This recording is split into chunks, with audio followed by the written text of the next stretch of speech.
top officials responsible for security on the day of last month's deadly riot at the Capitol building have appeared to contradict each other during a US congressional hearing.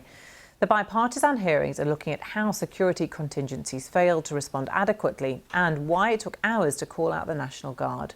So far, the authorities have charged more than 200 people over the riot. Some are linked to far-right groups. 3 of the 4 officials testifying resigned after the riot, which disrupted congressional ratification of President Biden's election victory. Well, Stephen Sund, the former chief of the US Capitol Police, said his officers were outnumbered by the insurrectionists who deployed dangerous weapons against law enforcement on January the 6th. He said he believed there had been intelligence failings leading up to the day.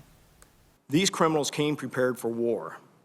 They came with their own radio system to coordinate the attack and climbing gear and other equipment to defeat the Capitol's security features. I am sickened by what I witnessed that day. Our officers fought valiantly, using batons, shields, chemical munitions, and pepperball guns to hold back the attackers.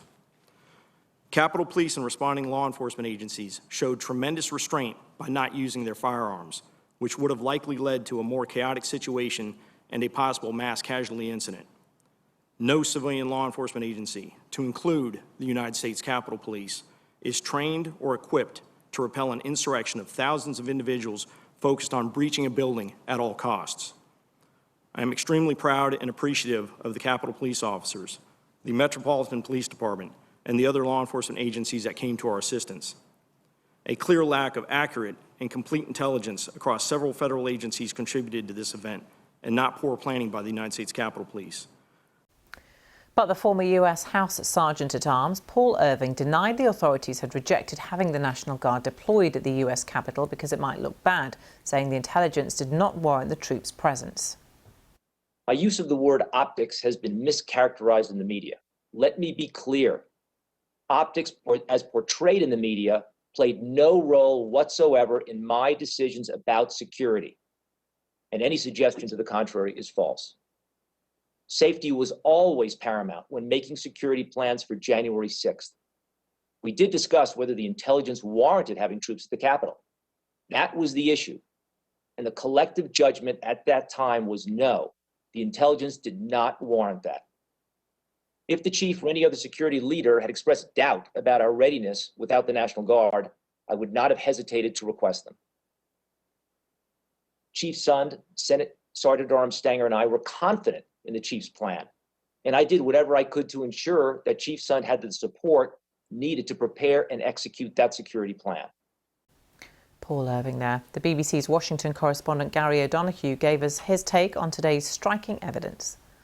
The testimony there from Stephen Sund, who resigned as the Capitol Hill police chief after January the 6th, was striking. I mean, he said at one point that they had planned for a protest, a First Amendment protest, and what they got was a military-style assault on the Capitol. He said there'd been an intelligence failure, that the intelligence about what was planned hadn't reached them, and that he was critical also of the extent to which the National Guard was deployed quickly enough to the Capitol to help them out. So there's a whole range of issues here that they're looking at, but those are among some of the most important ones. And is the heart of these hearings getting to the bottom of what went wrong in security failings that day?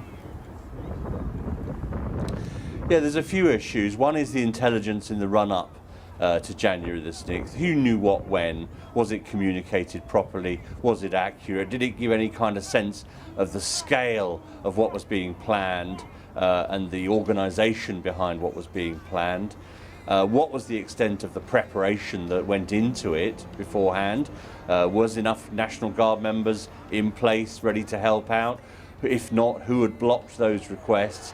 And then as the thing unfolded itself, what was the kind of command and control situation? Why did it take, for example, 2.5 hours after the National Guard was authorised by the Pentagon for them to show up at Capitol Hill? So there are some big questions, and of course this was the first breach of the Capitol by violent insurrectionists, if you might call that, since the British attacked the US Capitol back at the beginning of the 19th century. And 5 people died on that day, and so this is something that is absolutely crucial for the American state to understand and to try and prevent happening again. And more than 200 people have been arrested so far over this riot. Are investigations very much still ongoing? Oh yeah, absolutely. I mean, they are sifting through, acres and acres of video footage and photographs and online posts and all that kind of thing. They've issued charges against a number of people associated with one of those right-wing groups, the Oath Keepers. A number of their members have been charged.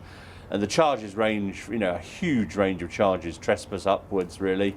What's not happened is no one's been charged, for example, in connection with the death of the Capitol Police officer, Brian Sicknick, who succumbed to his injuries the day afterwards. No one charged on that score yet. And no one really charged with some of the real high crimes that have been associated with what happened on January the 6th, i.e. Insurrection. Gary O'Donoghue there.